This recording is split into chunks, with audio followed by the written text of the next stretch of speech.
welcome to Sophia Mathematics channel. Today we are going to look at how I created a vulnerability scanner using Open Web Application Service Protocol and JavaFX for UI.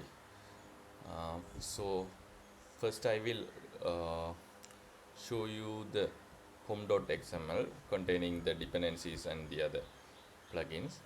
So I am using Maven compiler plugin with Java 20, so it's configured in the properties, and also the dependencies include JavaFX related uh, libraries.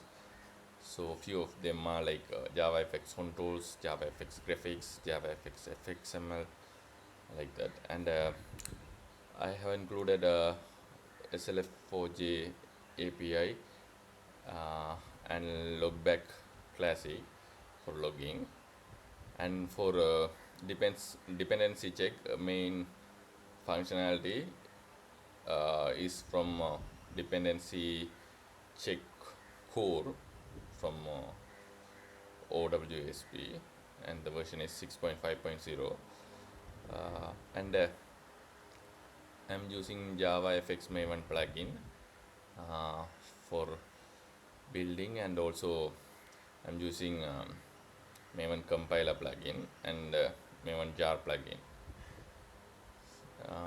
for building as well. So Maven shade plugin is for packaging with all the dependencies in a project. So let's look at the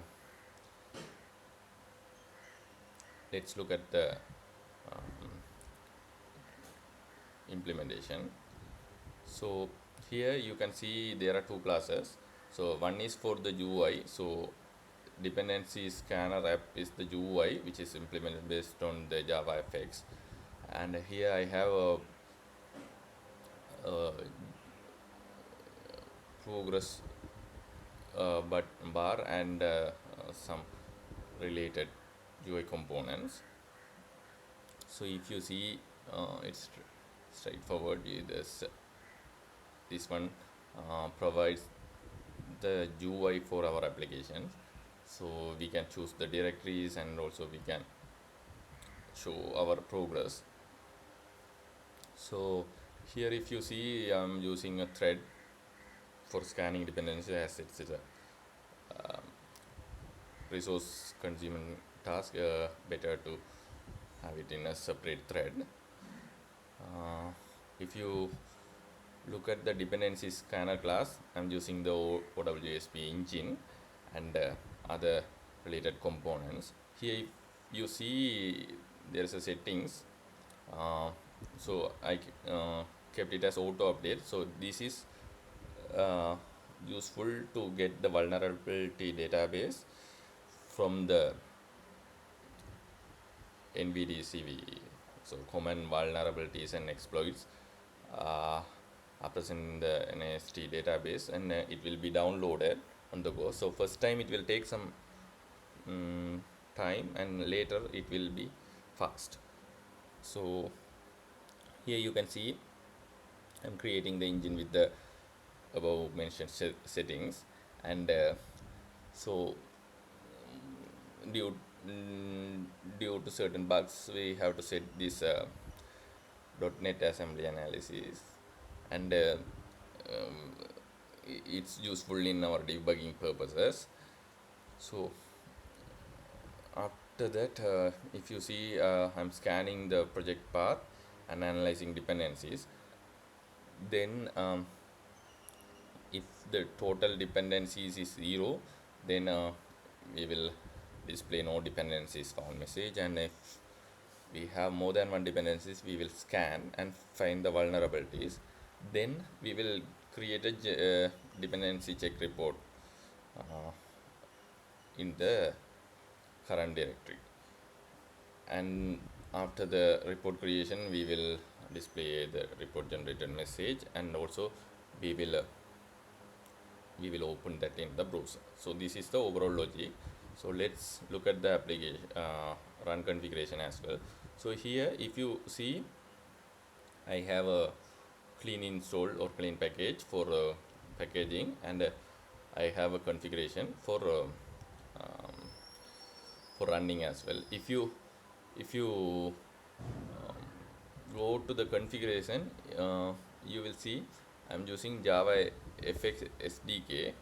So when you are uh, running this application, we have to provide this as a option parameter. So we have to provide this entire configuration in the option. So we have to provide the module path corresponding to the JavaFX SDK. So first we have to download it, and I have kept it locally. So if you look at the project, you can see I'm having the JavaFX SDK 22.0.1. So I have provided that location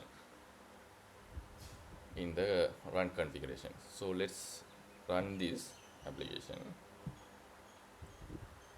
So if you see, this is the UI created, one progress bar and one output area and one button for choosing the directories. So here I will select this directory. So you can select any project directories containing your jar application. So I will use this directory. So if you look at this one, now it's creating our dependency check report, and this is the HTML report. It will be opened in the browser. So if you see here, we have dependencies and the vulnerabilities. So lot of useful information will be found here. So based on this, we have to modify our projects, and we have to remove these vulnerabilities. So this is very useful, as it's a handy tool to run this dependency check from our local interface. So you can use this in your projects, and I have created this as an open source project, so you can view it in my GitHub, and you can fork